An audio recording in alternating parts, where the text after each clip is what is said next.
स्वतंत्रता सेनानी मंगल पांडे का बलिदान दिवस। सीएम नायब सिंह सैनी ने किया नमन। कहा 1857 की क्रांति के जनक अमर शहीद मंगल पांडे को बलिदान दिवस पर विनम्र श्रद्धांजलि।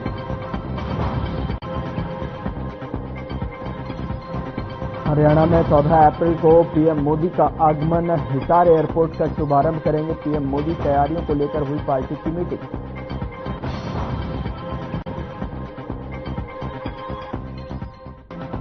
हरियाणा में नए शैक्षणिक सत्र से पहले सख्ती। प्राइवेट स्कूलों की मनमानी पर शिक्षा विभाग सख्त। निजी स्कूलों को एडवाइजरी जारी कर जारी किए 6 अहम निर्देश।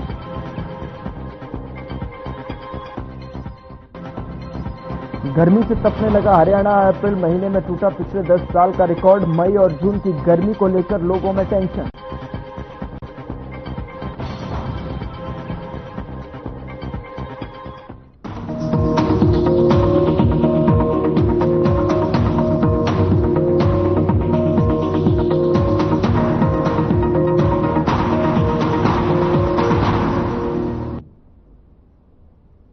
नमस्कार, मैं हूं आपके साथ गौरव राजेंद्र। बुलेटिन की शुरुआत करते हैं शहीद मंगल पांडे के बलिदान दिवस पर। सीएम नायब सिंह सैनी ने उन्हें याद किया। सीएम सैनी ने सोशल मीडिया पर पोस्ट साझा करते हुए लिखा कि 1857 की क्रांति के जनक अमर शहीद मंगल पांडे को बलिदान दिवस पर विनम्र श्रद्धांजलि।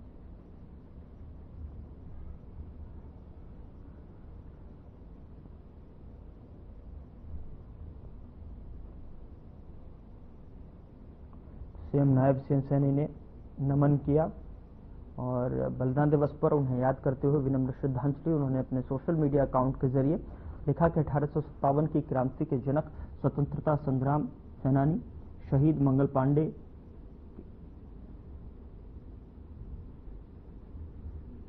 तो अग्रणी योद्धा और अमर शहीद मंगल पांडे जी को बलिदान दिवस पर श्रद्धांजलि अर्पित की है।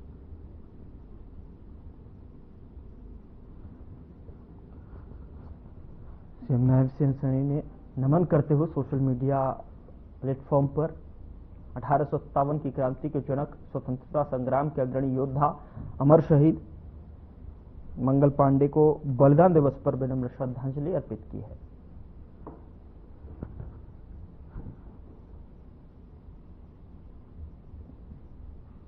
हरियाणा प्रदेश के जिला मुख्यालयों पर 2 दिवसीय बीजेपी का सक्रिय कार्यकर्ता सम्मेलन आयोजित किया हुआ है। आपको बता दें कि बीजेपी विधायक घनश्याम सर्राफ ने कहा कि सक्रिय कार्यकर्ता सम्मेलन के माध्यम से केंद्र और राज्य सरकार की नीतियों को जन जन तक पहुंचाया जा रहा है। उन्होंने कहा कि अप्रैल माह के अंत तक बीजेपी को नया प्रदेशाध्यक्ष मिल जाएगा।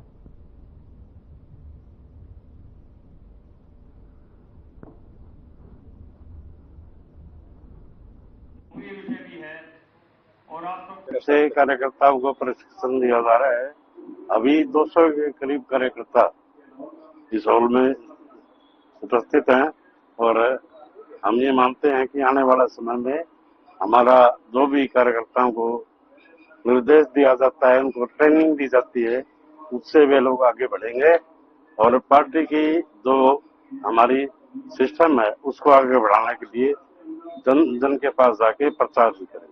जैसे भारतीय जनता पार्टी का सदस्यता का अभियान चला था, उसमें हमारे सक्रिय कार्यकर्ता जो बने हैं उन सब का ये सम्मेलन जो है जिला स्तर पे भी और विधानसभा स्तर पे ये पूरे प्रदेश में हो रहा है। हमारे यहाँ भी आज 2 विधानसभाओं के इस तरह के कार्यक्रम है जो अभी भिवानी विधानसभा का चल रहा है और 2 बजे बवानीखेड़ा विधानसभा का है और कल बवानीखेड़ा और लोहारू का।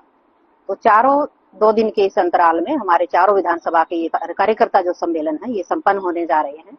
और भारतीय जनता पार्टी ने बहुत बेहतरीन तरीके से सघन जनसंपर्क अभियान चला करके लोगों को पार्टी के साथ जोड़ा था सदस्यता अभियान के तहत, और उसी के तहत ही भारतीय जनता पार्टी आज हम कह सकते हैं कि 14 करोड़ सदस्यों की पार्टी है जो विश्व की सबसे बड़ी पार्टी है। और आप सबको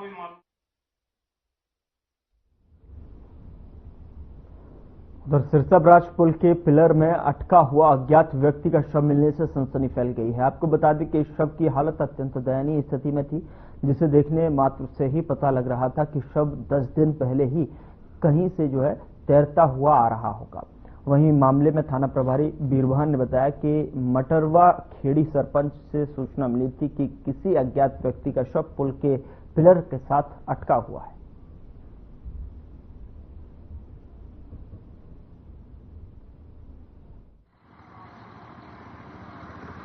ये जी मटरवा खेड़ी गांव से सरपंच का फोन आया था कि वहाँ नहर के पुल के नीचे पानी में कोई कंकाल फंसा हुआ, तो उसमें हमने जाके मौके पर जाके उसको कंकाल को निकलवा के वो हॉस्पिटल में रखवा, शनाख्त के लिए रखवा दिया गया।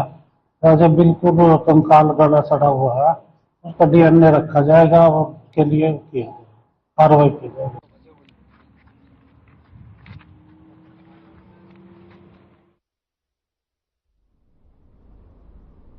उधर हरियाणा में नए शैक्षणिक सत्र की शुरुआत से ही शिक्षा विभाग ने प्राइवेट स्कूलों की मनमानी पर सख्ती दिखाई है। बता दें कि प्राइवेट स्कूलों को एडवाइजरी जारी कर 6 अहम निर्देश दिए गए हैं, जिनमें यूनिफॉर्म में बार बार बदलाव होना रोका जाना शामिल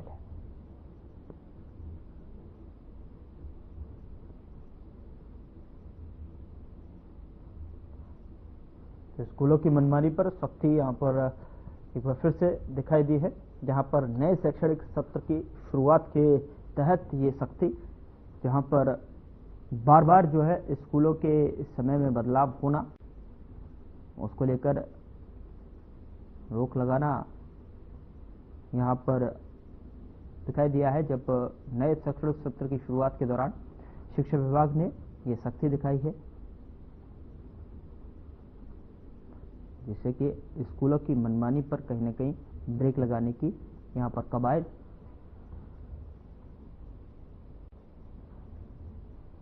खबर सिरसा से है, जहां पर हरियाणा सरकार द्वारा जनता की शिकायतों के त्वरित समाधान के लिए लगाए जाने वाले समाधान शिविर को अब सप्ताह में 2 दिन लगाए जाने का फैसला लिया है।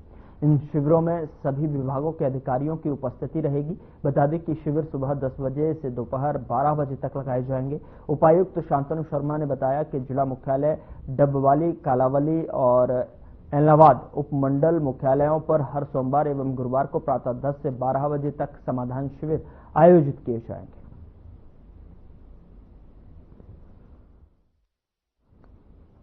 जनता की शिकायतों का त्वरित समाधान को लेकर सभी विभागों के अधिकारियों को ये निर्देश जारी किए गए हैं और इस समाधान शिविर में सभी अधिकारी उपस्थित रहें और साथ ही जनता की शिकायतों पर त्वरित यहां समाधान करने के निर्देश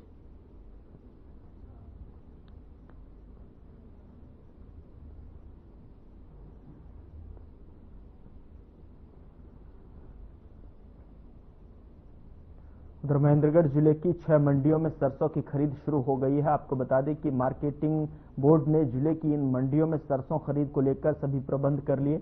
बता दें कि नारनौल मार्केट कमेटी की सचिव मुकुल यादव के अनुसार महेंद्रगढ़ जिले के 6 मंडियों में अब तक 2 लाख क्विंटल सरसों की खरीद की जा चुकी है। उन्होंने कहा कि एक बार में एक किसान की 40 क्विंटल सरसों खरीदी जाएगी।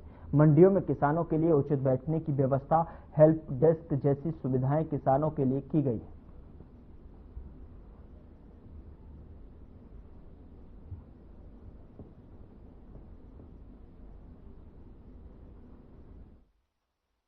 नाम प्रदीप कुमार, गांव बशीरपुर, और मैं अपने चर्च से लेके आया था। बहुत बड़ी व्यवस्था है यहाँ, साफ सफाई भी है और अभी मैडम आ गई है, वो टेस्ट कर रही है, थोड़ी देर में सिर तुल जाएगी। तो रेट क्या मिल रहा है आपको? 5950 रुपये। क्या संतुष्ट? और सरसों की फसल लेके यहाँ आया हूँ। गवर्नमेंट ने बढ़िया व्यवस्था कर रखी है और मैडम बढ़िया तरिया पास कर रही है, बढ़िया तरिया ले रही है, कोई प्रॉब्लम नहीं है। क्या भाव ले रहे हैं सरकार? 5950 रुपये पूरे दाम दे मिल रहे हैं और संतुष्टि से टोल हो रहा है, संतुष्टि से सारा काम हो रहा है। मैं किसान हूँ और मैं अपनी सरसों की फसल अनाज मंडी नारनौल में लेके आया था और मेरी फसल की पैदावार अच्छी थी। यहाँ का जायजा लिया तो यहाँ बिक्री के लिए लेके आया था, तो बढ़िया व्यवस्था है यहाँ की। और हमारी जो आजीविका है वो भी इसी सरसों के ऊपर निर्भर करती है। और सरसों का भाव जो गवर्नमेंट ने निर्धारित किया था 5950, अभी तक जो व्यवस्था थी 5950 में खरीद रही है और बहुत ही बढ़िया भाव मिल रहा है हमारे को। हमारे जिले के अंदर जो सबसे मेजर फसल है वो सरसों की फसल है और सरकार द्वारा किसानों के लिए 5950 रुपए MSP निर्धारित की गई है।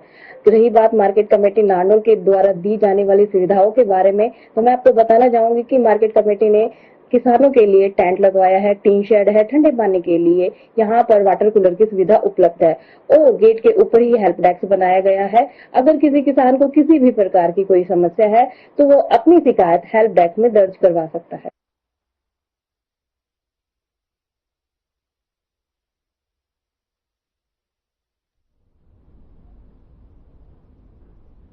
उधर कुरुक्षेत्र लघु सचिवालय के सभागार में कृषि एवं कल्याण विभाग की बैठक हुई, जिसमें उपायुक्त नेहा सिंह ने शिरकत की। आपको बता दें कि इस दौरान उपायुक्त नेहा सिंह ने फसल के अवशेषों में आग लगाने वालों को लेकर कहा कि जो भी ऐसा करता पाया गया तो उसके खिलाफ अब सीधी एफआईआर दर्ज की जाएगी। इन एफआईआर के साथ फसल अवशेषों में आग लगाने पर 5,000 से लेकर 30,000 रुपए तक का जुर्माना भी लगाया जाएगा। जिले के ब्लॉक स्तर पर निगरानी रखने के लिए टीमों का गठन किया जाएगा। अहम पहलू यह है कि हर ग्राम पंचायत को सुपर सीडर मशीन खरीदने का अनुरोध किया गया है। इसके साथ ही क्लस्टर लेवल पर बेलर की मशीनों खरीदने के प्रोजेक्ट पर डीडीपीओ और बीडीपीओ का काम सुनिश्चित करेंगे।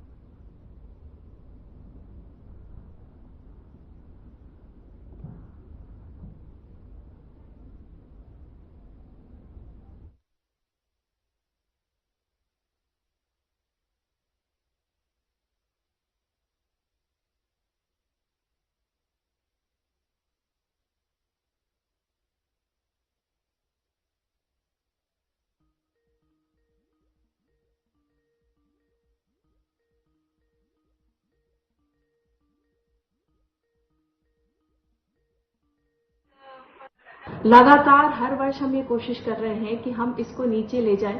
इस बार हमारी कोशिश है कि कुरुक्षेत्र जिले में 0 इंसिडेंट हो पराली बनने की। इसके लिए हमने सभी एसडीएम्स के साथ, बीडीपीओस के साथ, एग्रीकल्चर डिपार्टमेंट के सभी ऑफिसर्स के साथ हमने मीटिंग ली है और इस बार हमारी स्ट्रैटेजी है कि हम बिल्कुल स्ट्रिक्टली इस पे एक्शन करेंगे। इस बार अगर कहीं भी ऐसा रबी सीजन में भी कोई भी ऐसा इंसिडेंट आता है, उस पे ना ही हम रेड एंट्री करेंगे, रेवेन्यू रिकॉर्ड पे एफआईआर दर्ज किए जाएंगे।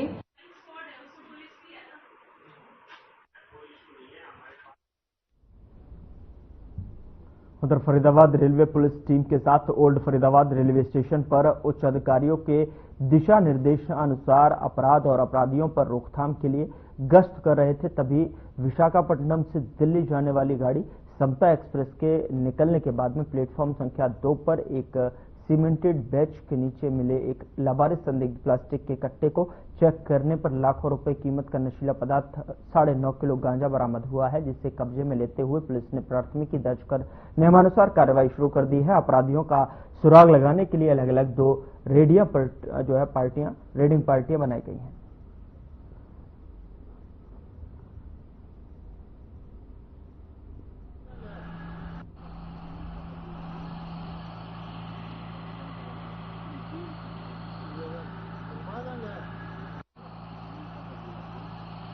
कल दिनांक 7 अप्रैल को शाम करीब 5:45 बजे विशाखापट्टनम से चल के हजरत निजामुद्दीन जाने वाली ट्रेन समता एक्सप्रेस जब ओल्ड रेलवे स्टेशन पर रुककर जब निकली है तो हमारे एसएचओ हैं राजपाल और उनकी टीम जीआरपी ओल्ड फरीदाबाद की जो टीम है वो रेलवे स्टेशन पे जो गश्त में थी, तो प्लेटफार्म नंबर 2 पे बल्लभगढ़ साइड में एक सीमेंट की एक सीट थी, जो सीट्स होती हैं बनी हुई, उसके नीचे उन्होंने एक मोमजामे का यानी प्लास्टिक के एक कट्टे को संदिग्ध पाया, पर गुप्त रूप से पहले प्रयास किया गया, देखते हैं कोई इसका वारिस हो तो, पर जब नहीं मिला तो पूछताछ की गई तो कोई नहीं मिला। तो जब उस कट्टे को चेक किया तो उसमें लगभग 9.5 किलो गांजा था, जिसकी कीमत लाखों रुपए में होती है।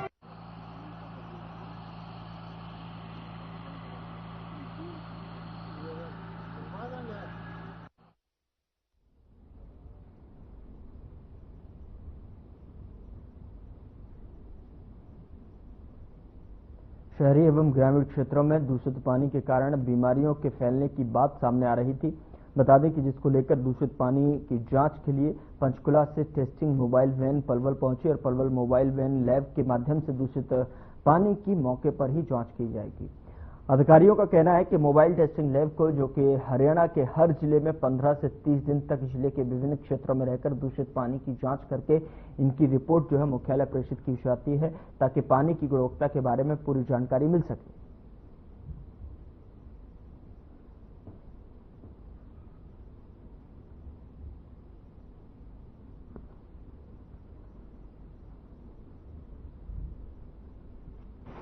सर इसका मेन मकसद ये है कि ये गांव-गांव में जाके पानी की क्वालिटी जांच करेगी और ये देखेगी कि पानी में जो जो हमारे एलिमेंट्स है, कंपाउंड है, वो पैमाने के अनुसार है या नहीं, उससे की ये जांच करेगी और लोगों के अंदर जागरूकता बढ़ाएगी कि हम अपने हेड ऑफिस से जो गांव-गांव में वैन, मोबाइल वैन को भेजते हैं ताकि हमारे जो ट्यूबवेल्स हैं उनकी पानी की क्वालिटी बताएगी और लोगों के अंदर जागरूकता होगा कि ये हमारी वैन है, हेड ऑफिस से आई है और पानी की जो है जांच की, और जिससे कि लोगों के अंदर जागरूकता है। देखिए, जो हमारा पीने वाला पानी है पोर्टेबल वाटर, वैसे तो हर डिस्ट्रिक्ट के अंदर हमारी लैब बनी हुई है जिसमें पानी समय समय पर जांच होती रहती है, ऑपरेटर के माध्यम से पानी जांच की जाती है।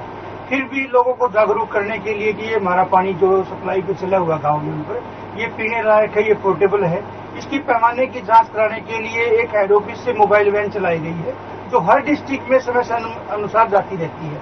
लगभग मेरा ये 15 दिन हर डिस्ट्रिक्ट को देती है और हर ब्लॉक में ये जाती है। जहाँ पे ये सोर्स होता है वहाँ से खुद सैंपल लेते हैं और खुद ही अपनी लैब के अंदर आके खुद ये जांच करते हैं।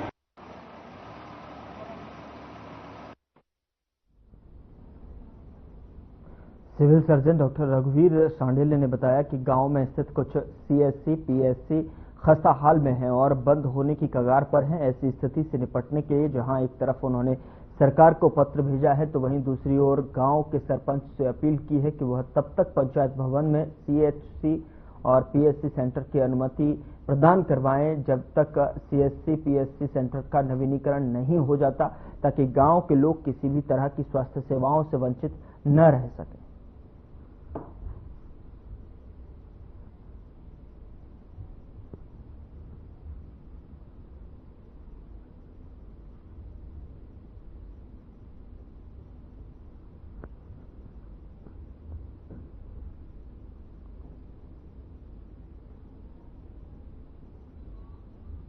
हेल्थ फैसिलिटीज है, उसमें एक सीएचसी, 2 पीएचसी और 32 सब सेंटर जो कि कंडम हो चुके हैं, उसको हमने साइट प्लान ऑटोकैड में बना करके सरकार को भेज रखा है। और जो संस्था रिपेयरेबल है वो हमारी 63 है। आयुष्मान आरोग्य मंदिर 63 फैसिलिटीज है, उनमें से पालवास भी एक है। तो इनका जो एस्टीमेट बनवा करके हमने गवर्नमेंट को दे रखा है, जैसे ही उनका एस्टीमेट आएगा उसका रिपेयर कर दिया जाएगा। जो संस्थाएं कंडम हैं और जिसमें रिपेयर ज़्यादा मांगते हैं उसके लिए उसका दायित्व बनता है कि सरपंच उसमें कोई सरकारी जैसे पंचायत भवन है या स्कूल में उसमें जगह दे।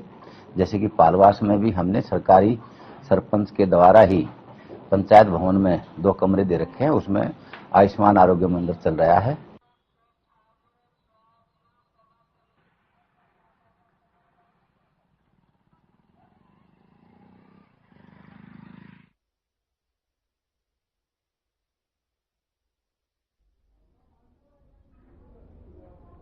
उधर हिसार में पीएम मोदी की रैली को लेकर मंगलवार को सीएम नायब सिंह सैनी हिसार पहुंचे, जहां पर उन्होंने महाराजा अग्रसेन हवाई अड्डे पर चल रही तैयारियों का जायजा लिया। और इस सीएम सैनी ने कहा कि 14 अप्रैल को पीएम मोदी हिसार हवाई अड्डे पर टर्मिनल का उद्घाटन करने आ रहे हैं और इस दिन जो है हिसार से अयोध्या के लिए हवाई सेवा की शुरुआत की जाएगी। आपको बता दें कि उन्होंने कहा कि यह बहुत ही गौरव का दिन है।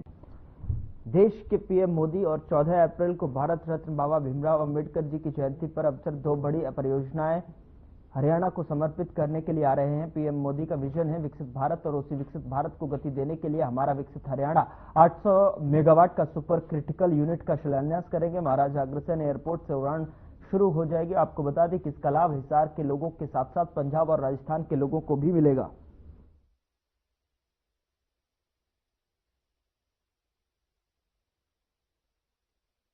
आदरणीय नरेंद्र मोदी जी 14 अप्रैल को भारत रत्न बाबा भीमराव अंबेडकर जी की जयंती के अवसर पर 2 बड़ी परियोजनाओं का वो हरियाणा को समर्पित करने के लिए आ रहे हैं। उद्घाटन होगा और शिलान्यास होगा। आदरणीय प्रधानमंत्री जी का जो एक विजन है विकसित भारत, उस विकसित भारत को गति देने के लिए हमारा विकसित हरियाणा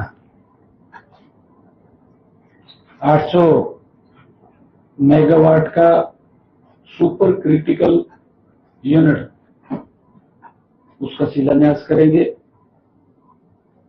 और इसी स्थल के ऊपर हरियाणा में जो हमें महाराजा अग्रसेन जी महाराज एयरपोर्ट यहां से उड़ान शुरू हो जाएगी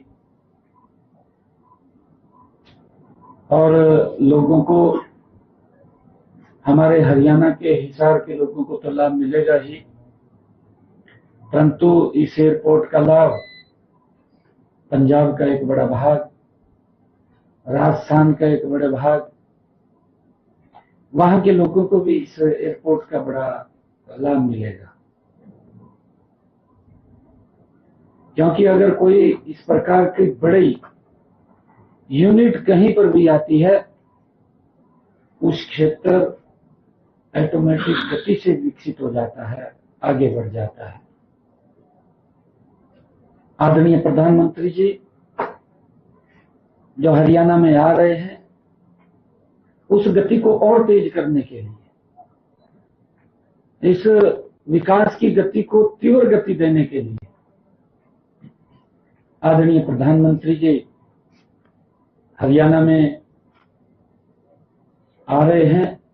हमारे हरियाणा के लोग आदरणीय प्रधानमंत्री जी का दिल खोल करके स्वागत करेंगे। मोदी जी हरियाणा से बहुत स्नेह और प्यार करते हैं। हरियाणा के लोग भी आदरणीय मोदी जी से बहुत स्नेह और प्यार करते हैं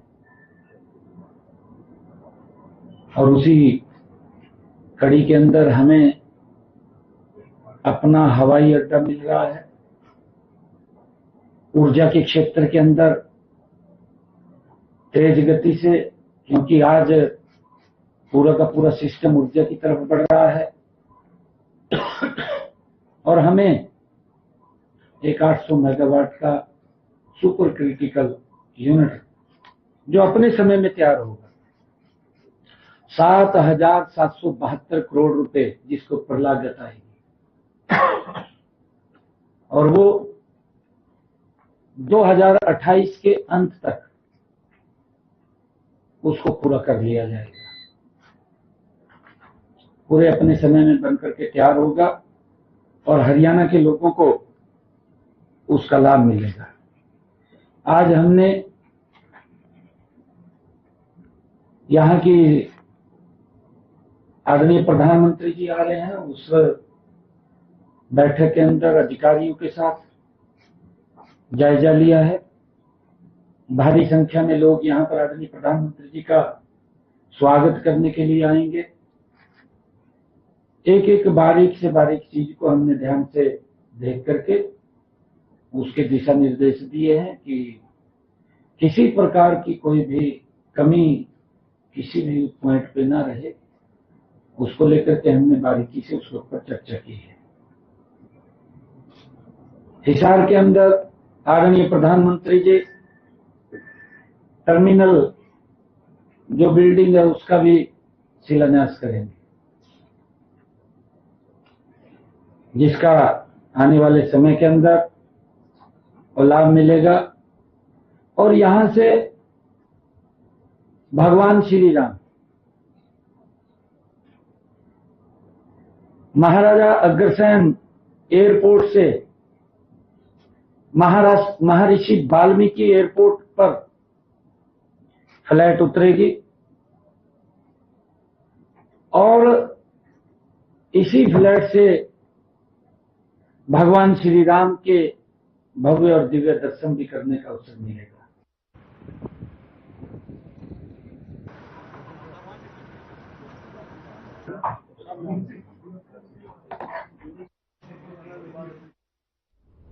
चौदह अप्रैल को ऐतिहासिक दिन बताते हुए सीएम सैनी ने कहा कि पीएम मोदी का दौरा है और ऐसे में जो है हिसार एयरपोर्ट का वो शिलान्यास करेंगे। यहाँ से जो फ्लाइट का आवागमन अब सुचारू रूप से चल सकेगा और कई सौगातें यहां पर हरियाणा प्रदेश वासियों को मिले जा रही हैं, जिसमें कि एयरपोर्ट भी शामिल है।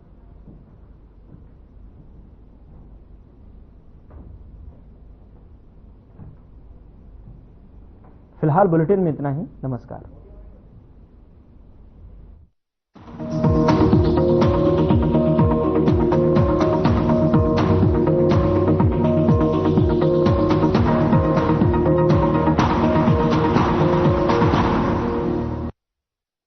क्या रंग खिला